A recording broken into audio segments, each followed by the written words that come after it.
pag-ooperate ng manual at semi-automatic. Before nyan is pag-aaralan muna natin yung mga similarities at difference. Doon muna tayo sa mga similarities. Pangharapang preno, at kapag mas hinihilan natin yung preno is mas kumakapit din yung preno or yung ating harap na preno. Ito naman is yung ating rear brake or yung preno sa likod. The more na naaapakan siya is the more din na kumakapit yung ating preno sa likod. Ito naman ay yung tinatawag natin na throttle or yung accelerator. So the more na pinipisit natin siya or tinitwist patalikod is the more din na lumalakas yung makina or yung RPM ng makina. At doon naman tayo sa kanilang mga pagkakaiba or difference. Ang difference ng dalawa is yung dito sa manual is meron siyang clutch lever. Habang dito naman sa ating semi-automatic is wala siyang clutch lever.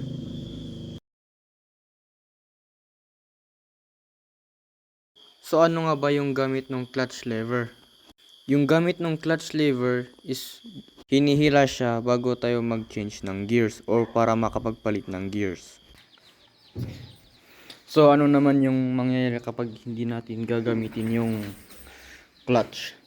So kapag hindi natin ginagamit yung clutch is hindi natin i-engage yung gear. Ito naman yung tinatawag natin na shifter. Yung lahat ng semi-automatic at manual na motor is mayroong shifter. Ang pinagkaiba na lang nila ay yung mga shifting patterns. Pero yung mga shifting patterns is nakadepende yan kung ano yung motor na gamit mo. At uunahin naman natin yung shifting pattern ng KRY. And ito rin pala yung ginamit namin sa videong ito. And then yung shifting pattern ng KRY is 1 down 4 up. So 1 down. And then so first gear na yon. Then kapag pupunta na sa second gear is pataas. So second, third,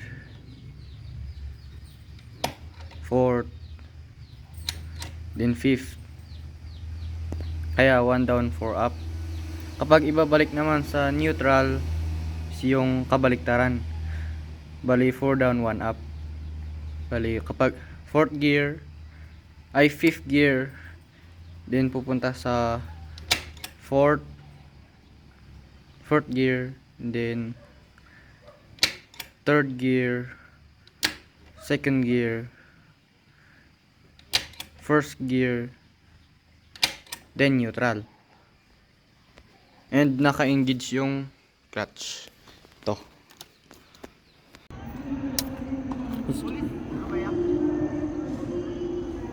Video. Dito.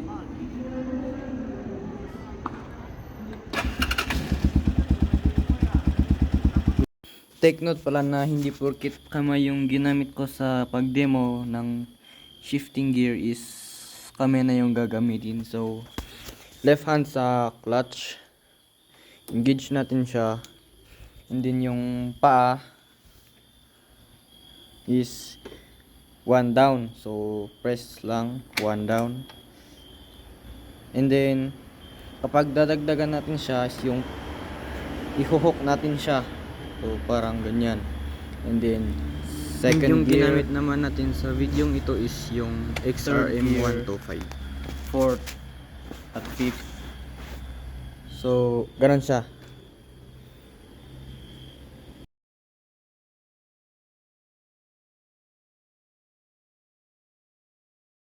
And then dito naman sa semi-automatic is pag mag-change na kayo ng gear is wala nang clutch. So paano mag-change ng gears is simple lang. So kung gusto mong dalhin sa first gear is press mo lang to. Wala ka nang iindahing clutch. So sa shifting is 4 down 4 down. So first gear, second gear, third gear, then fourth gear. Kaya 4 down kasi pababa yung kapag magdadagdag tayo ng gears. So 4 down. And then kapag ibabalik natin siya sa neutral is yung kabaliktaran naman, which is yung 4 up. So 3, 2, 1. And then kapag gusto nating ibalik sa neutral, ito pa rin. Yan. So bali 5 up kapag hanggang sa neutral.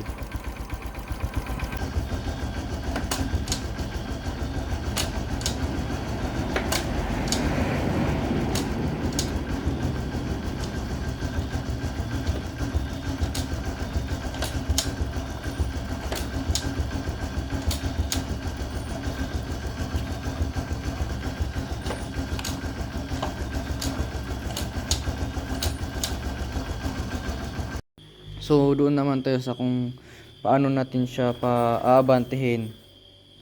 So kung paaabantihin natin siya is clutch muna, first gear, and then the more na binibitawan natin yung, habang binibitawan natin yung clutch is nag-add tayo ng throttle. So kapag the more na bibitawan yan is the more na mag-add tayo ng throttle. Twist natin pa talikod.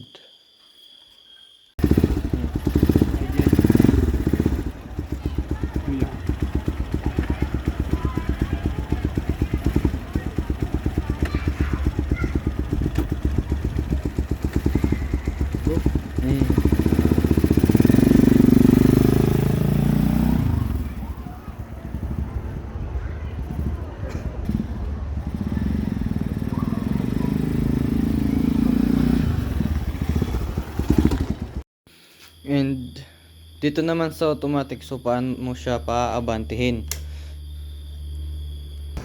So ganyan siya. And then ilalagay lang natin sa first gear. And then hindi yan aabanti kapag nakalagay sa first gear kapag semi-automatic. Aabanti lang yan kapag dinagdagan mo yung throttle niya.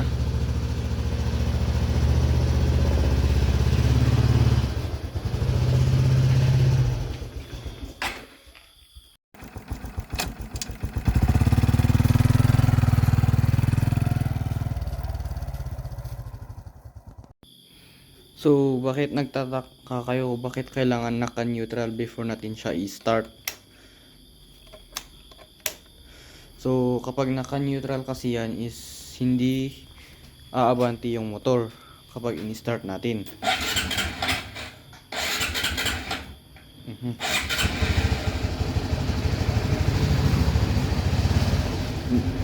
Yun, makikita yan kasi hindi siya umiikot yung gulong. Naka-stand din sa inyo.